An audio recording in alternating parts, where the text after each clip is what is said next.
ನಾಮಫಲಕ ಅಳವಡಿಕೆಗೆ ಇವತ್ತೇ ಕೊನೆ ದಿನ. ಶಿವಾಜಿನಗರದಲ್ಲಿ ಕನ್ನಡ ನಾಮಫಲಕವೇ ಕಣ್ಮರೆ ಆಗಿದೆ. 60% ಕನ್ನಡ ನಾಮಫಲಕಗಳೇ ಇಲ್ಲ. ಬಹುತೇಕ ಬೆಂಗಳೂರಿನಲ್ಲಿ ಎಲ್ಲಿ ನೋಡಿದ್ರೂ ಕೂಡ ಕನ್ನಡ ನಾಮಫಲಕಗಳೇ ಕಾಣೋದಿಲ್ಲ. ಅದಕ್ಕಾಗಿಯೇ ಕನ್ನಡ ಸಂಘಟನೆ ಹೋರಾಟ ನಡೆಸಿದ್ದು. ಅದಾದ ನಂತರ ಒಂದು ಡೆಡ್ಲೈನ್ ಅನ್ನ ಕೊಡಲಾಗಿತ್ತು, ಇವತ್ತು ಮುಗಿಯುತ್ತೆ. ಕೆಲವೊಂದಷ್ಟು ಅಂಗಡಿ ಮುಂಗಟ್ಟುಗಳಲ್ಲಿ ನಾಮಫಲಕ ಬದಲಾಗಿದೆ, ಕನ್ನಡ ನಾಮಫಲಕ ಹಾಕಿದ್ದಾರೆ. ಆದ್ರೆ ಇನ್ನು ಕೆಲವರು ಸರ್ಕಾರದ ಈ ಆದೇಶಕ್ಕೆ ಡೋಂಟ್ ಕೇರ್ ಅಂದಿದ್ದಾರೆ. ಶಿವಾಜಿನಗರದಲ್ಲಿ ಚಿತ್ರಣ ಹೇಗಿದೆ ಅನ್ನೋದನ್ನ ನೋಡ್ತಾ ಇದ್ರಿ ನೀವು ದೃಶ್ಯದಲ್ಲಿ. ಕನ್ನಡ ನಾಮಫಲಕವೇ ಕಣ್ಮರೆ ಆಗಿದೆ. ಕನ್ನಡ ಇದ್ರೂ ಸಹ ಯಾವುದೋ ಒಂದು ಮೂಲೆಯಲ್ಲಿದೆ, ಕಾಣೋದು ಇಲ್ಲ. ಅದು ಎಲ್ಲ ನೋಡಿದ್ರು ಇಂಗ್ಲಿಷ್ನಲ್ಲೇ ಬೋರ್ಡ್ಗಳು ರಾರಾಜಿಸ್ತಾ ಇದೆ.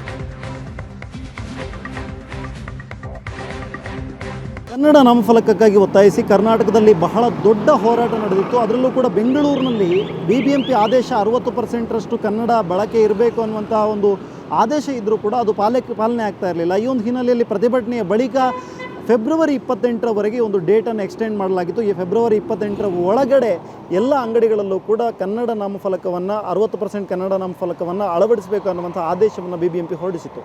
ಸದ್ಯಕ್ಕೆ ಇದು ಎಷ್ಟರ ಮಟ್ಟಿಗೆ ಪಾಲನೆಯಾಗಿದೆ ಅನ್ನೋದರ ರಿಯಾಲಿಟಿ ಚೆಕ್ ಮಾಡೋದಕ್ಕೆ ಸುವರ್ಣ ನ್ಯೂಸ್ ತಂಡ ಸದ್ಯಕ್ಕೆ ಇರುವಂಥದ್ದು ಶಿವಾಜಿನಗರದಲ್ಲಿ. ಗಮನಿಸ್ತಾ ಇದ್ದೀರಾ, ಇದು ಶಿವಾಜಿನಗರದ ಪ್ರಮುಖ ಬೀದಿಗಳಲ್ಲಿ ಒಂದಾಗಿರುವಂಥ ವೆಂಕಟೇಶ್ವರ ಸ್ವಾಮಿ ನಾಯ್ಡು ರೋಡು. ಸದ್ಯಕ್ಕೆ ಈ ಒಂದು ರಸ್ತೆಯಲ್ಲಿರುವಂಥ ಅಂಗಡಿಗಳನ್ನು ನೋಡ್ತಾ ಇದ್ದರೆ ಯಾವುದೇ ರೀತಿಯಾಗಿ ಕನ್ನಡ ಬೋರ್ಡ್ಗಳನ್ನು ಅಳವಡಿಸ್ತಾ ಇರುವಂಥದ್ದು ಸದ್ಯಕ್ಕೆ ನೋಡ್ತಾ ಇದ್ದೀರಾ ನೀವು. ಯಾವ ರೀತಿಯಾದಂಥ ಆಂಗ್ಲ ಭಾಷೆಯ ಬೋರ್ಡ್ಗಳಾಗಿರ್ಬೋದು ಅಥವಾ ಉರ್ದು ಭಾಷೆಯ ಬೋರ್ಡ್ಗಳನ್ನಾಗಿರ್ಬೋದು ಎಲ್ಲ ಬೋರ್ಡುಗಳನ್ನು ಸದ್ಯಕ್ಕೆ ಅಳವಡಿಸಿದ್ದಾರೆ. ಆದರೆ ಕನ್ನಡ ಬೋರ್ಡ್ಗಳನ್ನು ಅಳವಡಿಸೋದಕ್ಕೆ ಇವರೆಲ್ಲರಿಗೂ ಕೂಡ ಏನು ತೊಂದರೆ ಆಗಿದೆ ಅನ್ನುವಂಥದ್ದು ಸದ್ಯಕ್ಕೆ ಪ್ರಶ್ನಾರ್ಥಕ ಚಿಹ್ನೆ ಆಗಿರುವಂಥದ್ದು. ಇಲ್ಲಿ ಸದ್ಯಕ್ಕೆ ನೋಡ್ತಾ ಹೋದರೆ ನೀವು ಕನ್ನಡದ ಬಾವುಟ ಇದೆ, ಕನ್ನಡದ ಕಲರ್ಗಳಿದೆ. ಆದರೆ ಎಲ್ಲವೂ ಕೂಡ ಇವರಿಗೆಲ್ಲರಿಗೂ ಕೂಡ ಅವಕಾಶ ಮಾಡಿಕೊಟ್ಟಂಥ ಕನ್ನಡ ಭಾಷೆಯನ್ನೇ ಸದ್ಯಕ್ಕೆ ದೂರ ತಳ್ಳುವಂಥ ಕೆಲಸವನ್ನು ಇವರೆಲ್ಲರೂ ಕೂಡ ಮಾಡ್ತಾ ಇದ್ದಾರೆ ಅನ್ನುವಂಥದ್ದು ಕಂಡು ಬರ್ತಾ ಇದೆ. ಇನ್ನು ಆ ಕಡೆ ನೋಡ್ತಾ ಹೋದರೆ ನಿಮಗೆ ಫ್ರಿಡ್ಜ್ ಹೌಸ್ ಅನ್ನುವಂಥ ಶಾಪ್ ಕಾಣುತ್ತೆ.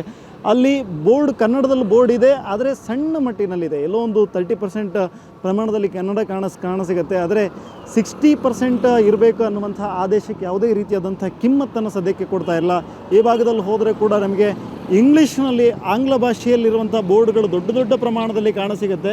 ಆದರೆ ಕನ್ನಡ ಬೋರ್ಡ್ಗಳಿಗೆ ಎಲ್ಲೂ ಕೂಡ ಜಾಗವೇ ಇಲ್ಲ. ಎಲ್ಲೋ ಸಣ್ಣ ಮಟ್ಟಿನಲ್ಲಿ ಕನ್ನಡ ಹಾಕಬೇಕಲ್ಲ ಅನ್ನುವಂಥ ಕಾರಣಕ್ಕೋಸ್ಕರ ಹಾಕಿದಾಗೆ MD ಬುಕ್ ಸ್ಟೋರ್ಸ್ ಅಂತ MD ಸ್ಟೋರ್ಸ್ ಅಂತ ಇದೆ, MD ಅಕ್ಬರ್ ಸ್ಟೋರ್ಸ್ ಅನ್ನುವಂಥ ಒಂದು ಸ್ಟೋರನ್ನು ಗಮನಿಸ್ತಾ ಇದ್ದಾರೆ. ಆ ಶಾಪ್ನಲ್ಲೂ ಕೂಡ ಯಾವುದೇ ರೀತಿಯಾದಂಥ ಕನ್ನಡ ಸಣ್ಣ ಪ್ರಮಾಣದಲ್ಲಿ ಎಲ್ಲೋ ಒಂದು ಕಡೆ ಹಾಕಬೇಕಲ್ಲ ಅನ್ನುವ ರೀತಿಯಲ್ಲಿ ಹಾಕದ ರೀತಿಯಲ್ಲಿ ಕಾಣಿಸ್ತಾ ಇದೆ. ಸದ್ಯಕ್ಕೆ ಇದು ಶಿವಾಜಿನಗರದಲ್ಲಿ BBMP ಆದೇಶ ಎಷ್ಟರ ಮಟ್ಟಿಗೆ ಪಾಲನೆ ಆಗ್ತಾ ಇದೆ ಅನ್ನುವಂಥ ರಿಯಾಲಿಟಿ ಚೆಕ್. ಇವರೆಲ್ಲರಿಗೂ ಕೂಡ ಕುಡಿಯುವ ನೀರು ಕರ್ನಾಟಕದ ಬೇಕು, ಅಥವಾ ಓಡಾಡಲಿಕ್ಕೆ ಜಾಗ ಬೇಕು, ಉಳ್ಕೊಳ್ಳೋದಕ್ಕೆ ಜಾಗ ಬೇಕು, ವ್ಯಾಪಾರ ಮಾಡೋದಕ್ಕೆ ಜಾಗ ಬೇಕು. ಆದರೆ ಕನ್ನಡ ಬೋರ್ಡ್ಗಳನ್ನು ಇನ್ನೂ ಕೂಡ ಅಳವಡಿಸ್ತಾ ಇರುವಂಥದ್ದು ಒಂದು ರೀತಿಯಲ್ಲಿ BBMP ಆದೇಶಕ್ಕೆ ಯಾವುದೇ ರೀತಿಯಾದಂಥ ಕವಡೆ ಕಾಸಿನ ಕಿಮ್ಮತ್ತಿಲ್ಲ ಅನ್ನುವ ರೀತಿಯಲ್ಲಿ ಇವರೆಲ್ಲರೂ ಕೂಡ ವರ್ತಿಸ್ತಾ ಇರುವಂಥದ್ದು. ಇದು ಸದ್ಯಕ್ಕೆ ಶಿವಾಜಿನಗರದ ಚಿತ್ರಣ. ಬೆಂಗಳೂರಿನ ಬಹುತೇಕ ಭಾಗಗಳಲ್ಲೂ ಕೂಡ ಈ ಥರದ ಚಿತ್ರಣ ಇರುವಂಥದ್ದು ವಿಪರ್ಯಾಸದ ಸಂಗತಿ. ಕ್ಯಾಮ್ರಾ ಪರ್ಸನ್ ಗುರುಮೂರ್ತಿ ಜೊತೆ ಸ್ವಸ್ತಿಕ್ ಕನ್ನಡಿ, ಏಷ್ಯಾನೆಟ್ ಸುವರ್ಣ ನ್ಯೂಸ್, ಬೆಂಗಳೂರು.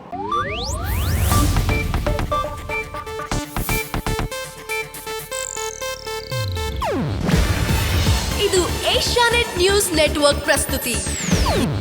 ನೀವು ನೋಡ್ತಿದ್ದೀರಾ ಏಷ್ಯಾನೆಟ್ ಸುವರ್ಣ ನ್ಯೂಸ್.